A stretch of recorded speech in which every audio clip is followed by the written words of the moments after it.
guys, so most of you know that I spent 2 weeks in Maine in the month of July, and I thought I'd share my nature journal with you, or my travel journal, however you want to call it. So here's the front cover, and I'm going to go through it kind of fast because this keeps going to sleep on me. But I added a map at the beginning. I like maps, and you'll notice that we've got lots of dots along the coast where I spent my time. Then I wrote about my trip there, so I did some documentation. First thing I did was go eat lobster, of course, at Luke's, which is one of the famous places in Portland. And I went ahead and added that, as well as notes from my husband that he left in my suitcase. He is quite loving that way. I went on a tour of Portland, Maine, and it was a walking tour. And so these are some of the things I learned along that walking tour. It was a lot of fun. Then I went up to Sullivan and stayed at an Airbnb. I did some birding on the front porch with Miss Mary Ann, who owned the B&B, and it was great to sit and listen to her excitement of listing all the birds I could see while I was there, because she knew I was not from Maine. And then any place I could stop and draw the ocean and the islands, I did. So you'll notice here that there's a drawing of the islands here that I did in Blue Hill. While I was in Blue Hill, I took a trip. And so I went on a healing nature. It was one of my Airbnb experiences, nature walk with Heather, and we talked a lot about our inner child needing to play and the caregiver needing some rest, so how I could connect with nature and do some of that stuff while I was out and about in Maine. And then, of course, my inner child needed ice cream, so I stopped and had some Moose Tracks ice cream.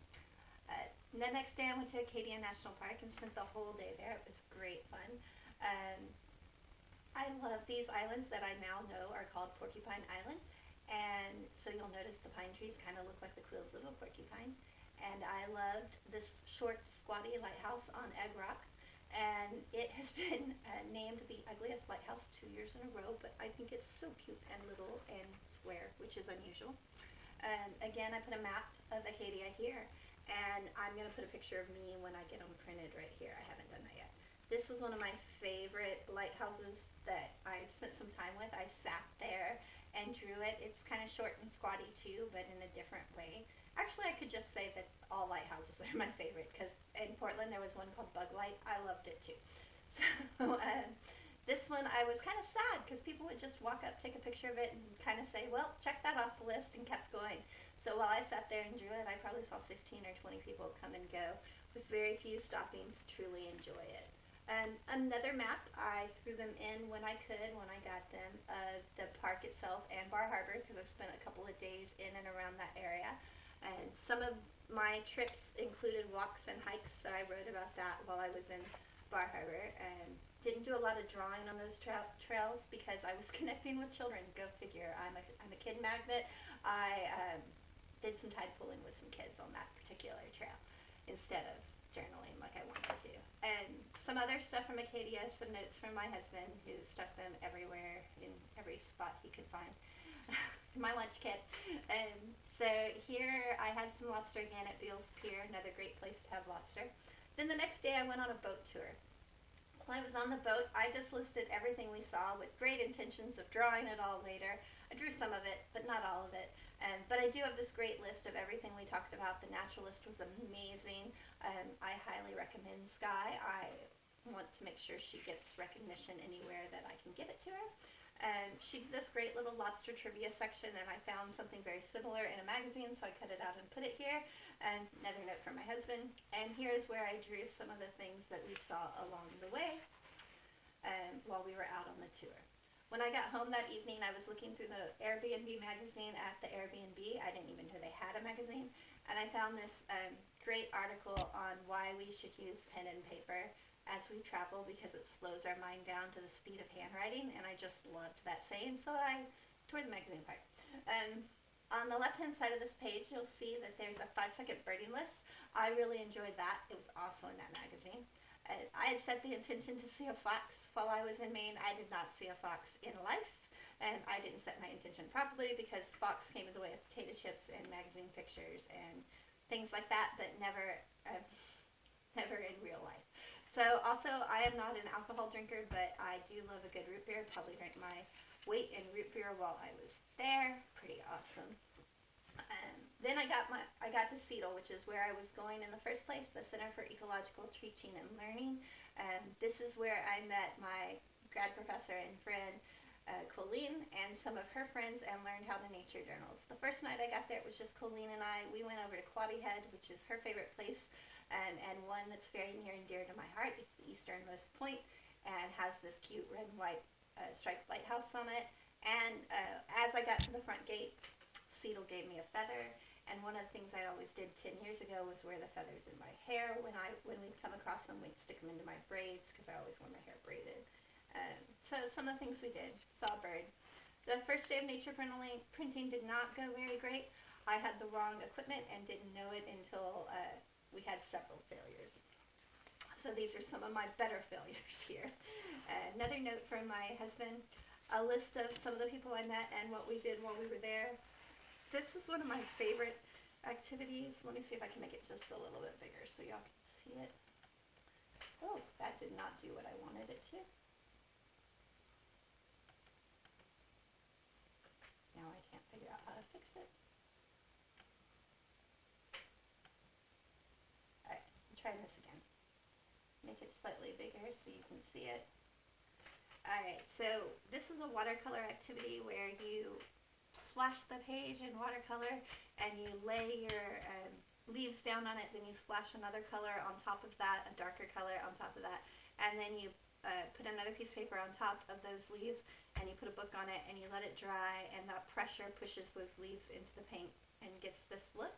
And then when you pull it all apart and it's all dry, you go back in and you look for things that are kind of interesting in there. So you'll notice I found a bird. There's another little bird sideways up here. I don't know with the light if you can see it. There's a heart. There's a bird's head right here and a wing, like a butterfly wing right here. A little bug right here, like a little ladybug. There's eyes and dots. A little person here. There's a cricket or grasshopper right here. There's a little shell right here. There's a person kayaking right here. There's a dinosaur. There's a little maybe beaver head right here. Some rodent type right here. Another bird, chameleon. What I think is a dolphin. So you just kind of find those things and outline them. Now normally you would do that in the watercolor itself, but because I wanted it to show up, and this was my manual that all my first things were, my memories were, I went ahead and inked them in so I would have that memory of what it looked like. So this page, let's see, is my very first octopus print. So you'll see that it took two of us this first time, but I got to print an octopus, which was a lot of fun, and I did that a couple of times while I was there.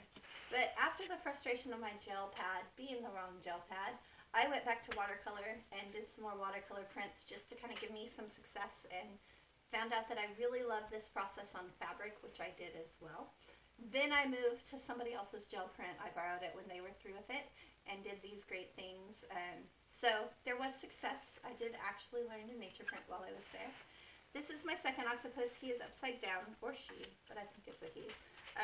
Or I decided it was a he.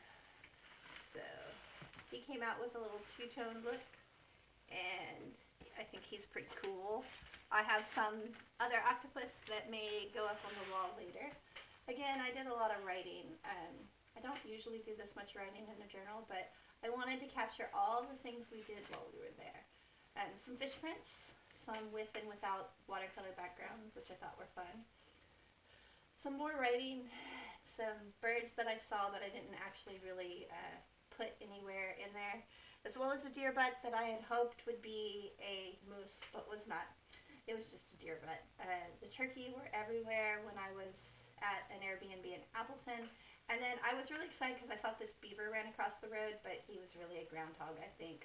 But really he was just a blur, so he could have been anything. Here's that little bug lighthouse that I was talking about, short squatty lighthouse there. And then the lobster floats. I just love the color and the brightness of all of those together. When I was in Appleton, I went down to, I don't remember the name of the town, but I went down somewhere and took a watercolor class from Linda.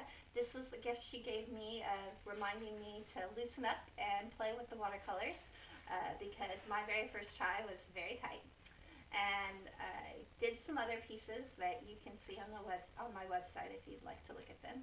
Then after that, I went to the Westbrook house because it was time for me to fly home the next day, and I had no idea when I got there that there was going to be this great farm and this beautiful river that I could take advantage of. So I went for a swim in the river. This is the town of Portland right here, and then this way in Westbrook it was fairly uninhibited, so it was a great place to swim and relax and enjoy my time.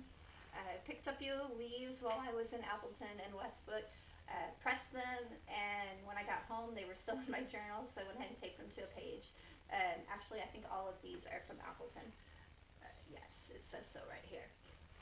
I found my favorite cafe. It's a dedicated gluten-free cafe, and it's also a not-for-profit where it has its own library where it uses the honor system, and you can take books off the shelf and return them at a later date, and they're all of Christian reference, which I thought was kind of cool. So the Live Out Love and the Rooted in Simplicity came off the bag of my gluten-free donuts, which were quite yummy.